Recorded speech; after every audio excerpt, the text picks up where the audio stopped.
Hoje é o último dia de entrevistas com candidatos à Prefeitura do Recife. Foram convidados os que têm representatividade no Congresso.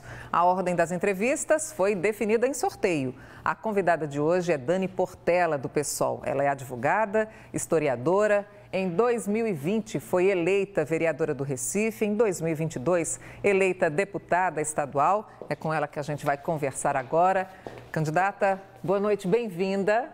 Obrigada. Fique à vontade, vamos conversar agora sobre seus planos e suas propostas. A nossa entrevista terá 10 minutos a partir de agora. Vamos começar falando de educação, até porque o Recife tem 410 unidades de ensino, sendo 232 escolas e 178 creches. Isso são números divulgados pela Secretaria de Educação do município. E o seu plano de governo propõe ampliação do número de vagas em várias instituições, inclusive educacionais, além de atendimento dos alunos com programas de saúde bucal e atendimento de crianças neuroatípicas. Candidata, na prática, como funcionaria esse sistema?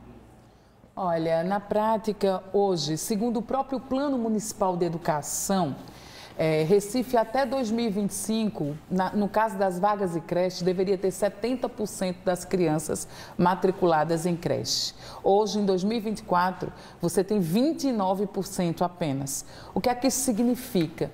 São 407 mil crianças esperando essa vaga. Então, são quase 5 mil mulheres que são mães, que são impactadas diretamente sem conseguir voltar a trabalhar ou estudar por ausência dessa vaga na creche. Uma outra coisa que nós recebemos muita reclamação durante a construção do nosso plano de governo, que foi feito andando o Recife todo, escutando muitas pessoas, é sobre a questão do rodízio. O que é que acontece hoje? No caso das crianças com deficiência ou neurodiversidade, por falta de profissionais, que são os agentes escolares de educação especial, tem um número insuficiente para o número de crianças com deficiência. Então, isso faz com que uma mãe, ela só possa levar o filho para a escola um dia na semana ou 2, porque há um revezamento das crianças por conta da insuficiência do número de profissionais. Então, para ampliar a vaga, é urgente a gente fortalecer quem pisa o chão da escola, os professores, professoras e demais profissionais, fazendo novos concursos, para que aí sim a gente possa ampliar uma escola pública de qualidade e acessível. A senhora é contra as parcerias com instituições privadas, no caso de creches, por exemplo? Esse modelo de parceria com instituições privadas que privatiza a educação, ela já vem se mostrando muito precária. São 20 anos de parceria que deveria durar e as parcerias público-privadas, o que é que acontece? Muitas vezes não se tem gestor ou gestora nessa escola, não se tem profissionais capacitados para estar com essas crianças. No caso das creches com parceria público-privadas, apontam creches funcionando de maneira precária, sem laudo de bombeiro, funcionando em casas que não são adaptadas para funcionar como escola, sem ventilação, sem água, sem espaço adequado para as nossas crianças. Então, o dinheiro que é investido nas parcerias com a iniciativa privada deveriam ser colocados 100% em iniciativas públicas. Mas eu digo, eu sou contrário, mas nenhuma criança pode ficar fora dessa vaga. A gente precisa manter. Acho que num primeiro dia de uma gestão, eu sendo prefeita, eu passaria por todas essas unidades privadas, ver as mais precárias para poder relocar essas crianças e pensar em soluções a curto e a médio prazo, sem nenhuma criança fora da creche. No seu plano de governo, educação muitas vezes se une com segurança, educação com saúde. E aí, a gente falando de saúde, eu queria saber da senhora que estudo a senhora tem feito para construir esse plano de governo e que permite garantir, por exemplo, a possibilidade de diminuir o tempo de espera de serviços de saúde e também melhorar a distribuição de medicamentos, que é uma crítica que a senhora faz constantemente, inclusive nas propagandas, na sua campanha. Olha, Recife, ele tem um triste título, que é a segunda capital mais desigual do país. Essas desigualdades, elas são fruto de um modelo de gestão que está aí nos últimos anos. As desigualdades, elas são de classe social, é um abismo entre ricos e pobres, de gênero, entre homens e mulheres, e de raça. Quando eu digo que esse é o tripé das desigualdades, a gente precisa olhar para as políticas públicas de maneira interseccional. A política tem que ter uma relação com a outra política. Na saúde, por exemplo, hoje nós precisaríamos, para atender a população, construir pelo menos mais 80 unidades de saúde da família.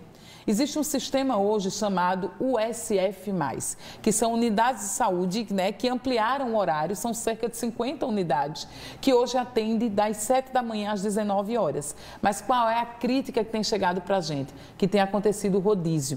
Mais uma vez, é rodízio na creche, é rodízio na saúde, que o bairro A, B e C, ele tem que ir de 7 a 1.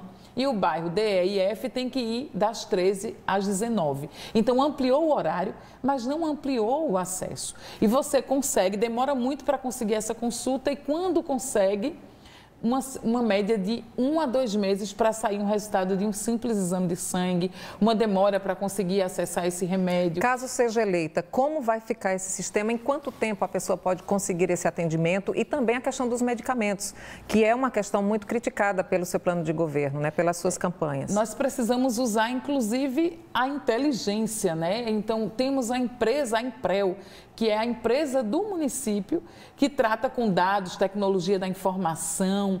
Então, é preciso avançar e criar esses sistemas de maneira integrada. No momento que a pessoa ela faz a consulta e aquele médico ele já encaminha para um exame, você tem como fazer isso sistematizado de maneira inteligente.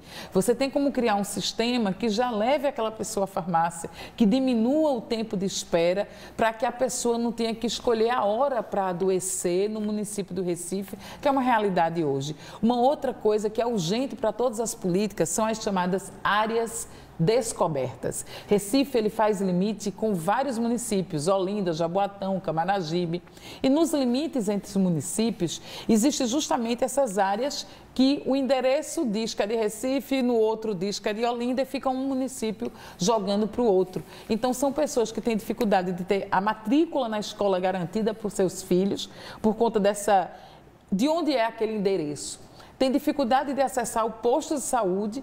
Então, essas áreas descobertas hoje, elas vão ser prioridades na nossa gestão, bem como as áreas que hoje estão sendo revezadas pelo sistema de unidade de saúde da Família Mais. A senhora tem defendido muito a autonomia das famílias e o impulsionamento também do mercado de trabalho. Então, eu gostaria muito de concentrar agora no emprego e renda, até para saber em que se baseia o seu programa de renda básica do Recife, que pretende distribuir R$ 350 mensais para 40 mil famílias.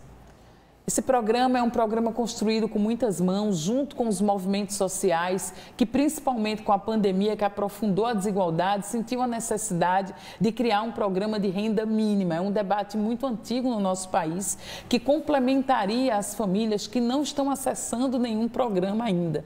Então, seria R$ 350 por mês para as famílias que estão em maior situação de vulnerabilidade extrema. A população em situação de rua, ela cresce na nossa cidade.